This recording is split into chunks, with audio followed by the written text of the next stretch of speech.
ప్రజల్లో ఈ మార్పుకు కారణం ఏంటని అన్వేషిస్తే ఒక పక్క జరిగిన నష్టాన్ని గుర్తించారు, ఇంకొక పక్క ఇన్ని రోజులు ఏ విధంగా అణగదొక్కారో అవన్నీ కూడా భరించి ఒక ఫ్రస్ట్రేషన్లో ముందుకు వచ్చే పరిస్థితికి వచ్చారు. ఈరోజు మీరు ఇక్కడ ఉన్నారు, మీడియా. మనం ఫోర్త్ ఎస్టేట్ అని పిలుస్తాం.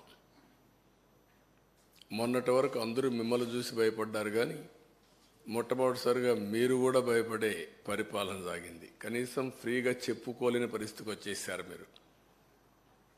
ఇంకా రాజకీయ పార్టీలు అయితే లెక్కలేనితనం వచ్చింది. ఇంకా అసెంబ్లీ నామమాత్రం అయిపోయింది. ఈవెన్ కోర్టుల్లో కూడా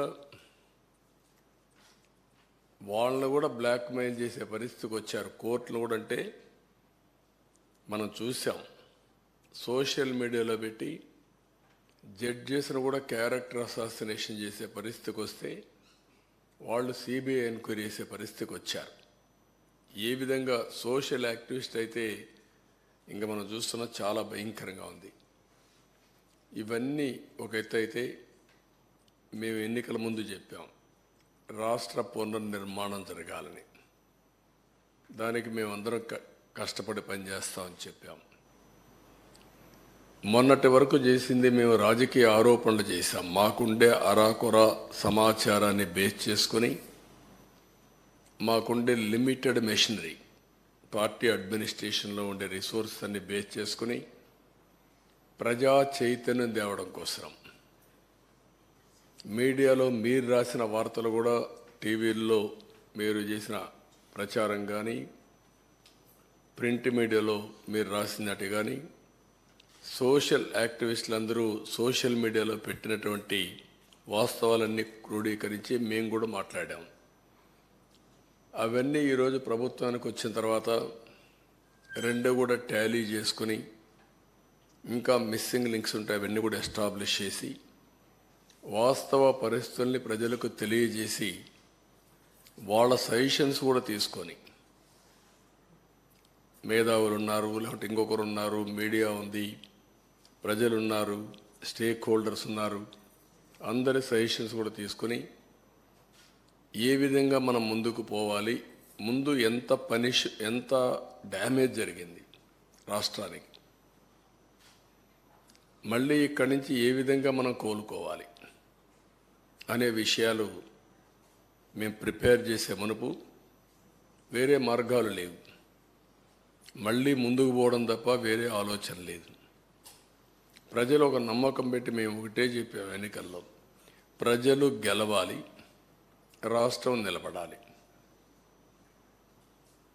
ప్రజలు గెలిచారు, గెలవడానికి దోహదం చేశారు, ఒక హిస్టారికల్ తీర్పు ఇచ్చారు. రాష్ట్రం నిలబెట్టడం ఇప్పుడు అందరి బాధ్యత. అది మేము బాధ్యత తీసుకుంటాం. అదే సమయంలో ఎప్పటికప్పుడు ప్రజలు కూడా సహకరిస్తే తప్ప సాధ్యం కాదు. అందుకే మొట్టమొదటిసారిగా 7 వైట్ పేపర్స్ పబ్లిసైజ్ చేస్తున్నాం. సమయం కూడా తక్కువ ఉంది.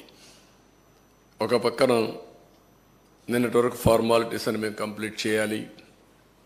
అది అయిన తర్వాత కేంద్రంలో బడ్జెట్ పెడుతున్నారు, ఇక్కడ బడ్జెట్ పెట్టాలి.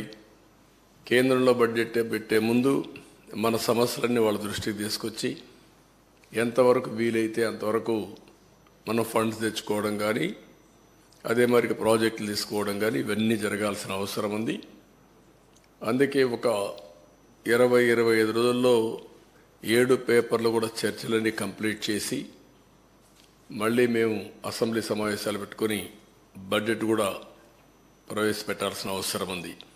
లేకపోతే మళ్ళీ ఒక సంవత్సరం మనకు ఒక కన్ఫ్యూజన్లో పోయే పరిస్థితి వస్తుంది. అందుకే మేము 7 సబ్జెక్ట్స్ కూడా మీకు ఒక ఐడియా ఉంది. మేము కూడా టైం టేబుల్ ఇస్తాం, దీనిపైన తరోగా చర్చ చేస్తాం. చర్చ చేసిన తర్వాత ప్రజలందరూ ఇచ్చిన సజెషన్స్ కూడా తీసుకొని వెబ్సైట్స్ అన్నీ, ఇప్పుడు ఇరిగేషన్ ఉంది, ఈ ఇరిగేషన్కి ఒక వెబ్సైట్ ఓపెన్ చేస్తాం. టోటల్ డాక్యుమెంట్స్ అన్నీ అందులో పెడతాం.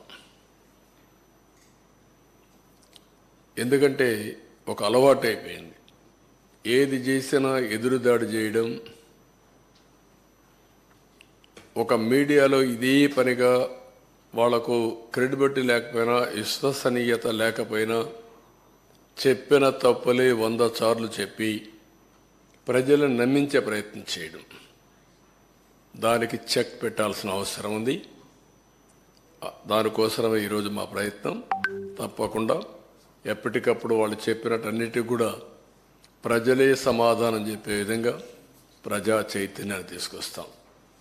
ఇప్పుడు ఫస్ట్ తీసుకున్న పేపర్ మేము చూస్తే 2 భాగాలు ఉన్నాయి. కానీ మొదటి భాగం పోలవరం, రెండవది ఇరిగేషన్ ప్రాజెక్ట్స్, సాగునీటి ప్రాజెక్టులు. ఈరోజు మేము సాగునీటి ప్రాజెక్టులు తీసుకోవడం లేదు. ఆంధ్రప్రదేశ్ రాష్ట్రానికి సాగునీటి ప్రాజెక్టుల అవసరం చాలా ఉంది. ఆ రోజు తెలుగుదేశం పార్టీ హయాంలో 64,000 కోట్ల రూపాయలు, 67,000 కోట్ల రూపాయలు 5 సంవత్సరాల్లో ఇరిగేషన్ పైన ఖర్చు పెట్టాం. ఇప్పుడైతే మెయింటెనెన్స్ కూడా ఇవ్వలేని పరిస్థితి వచ్చింది.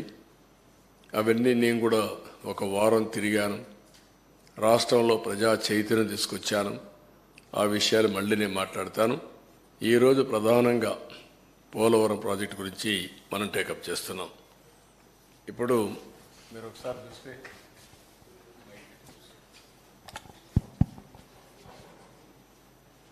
ఇది పోలవరం రాష్ట్ర అభివృద్ధికి జీవనాడి. పోలవరం రాష్ట్రానికి 2 ప్రధానమైనటువంటి ప్రాజెక్టులు, ఒకటి అమరావతి, ఒకటి పోలవరం. 2 కూడా 2 కళ్ళు లాంటివి.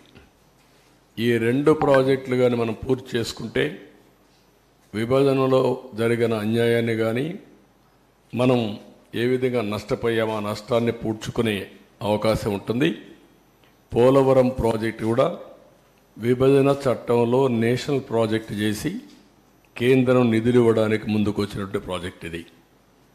నదుల అనుసంధానానికి గుండె పోలవరం. ఇటువంటి పోలవరానికి జగన్ ఒక శాపంగా మారాడు. ఏ విధంగా శాపంగా మారాడు? ఏ విధంగా ఒక క్షమించరాని నేరం, జాతికి జరిగిన విద్రోహం.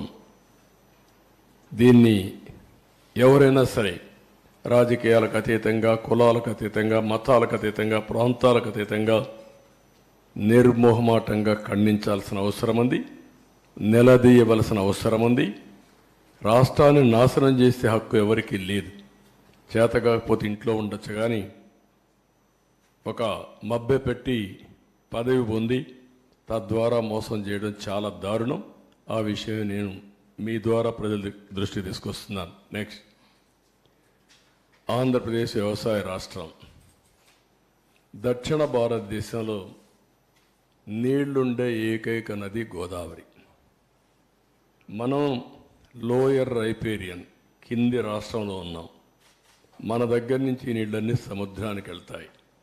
దగ్గర ఆవరేజ్న 3,000 టీఎంసీ నీళ్లు తలసరి ప్రతి ఒక్క సంవత్సరం సముద్రంలోకి వెళ్ళే పరిస్థితి ఉంది.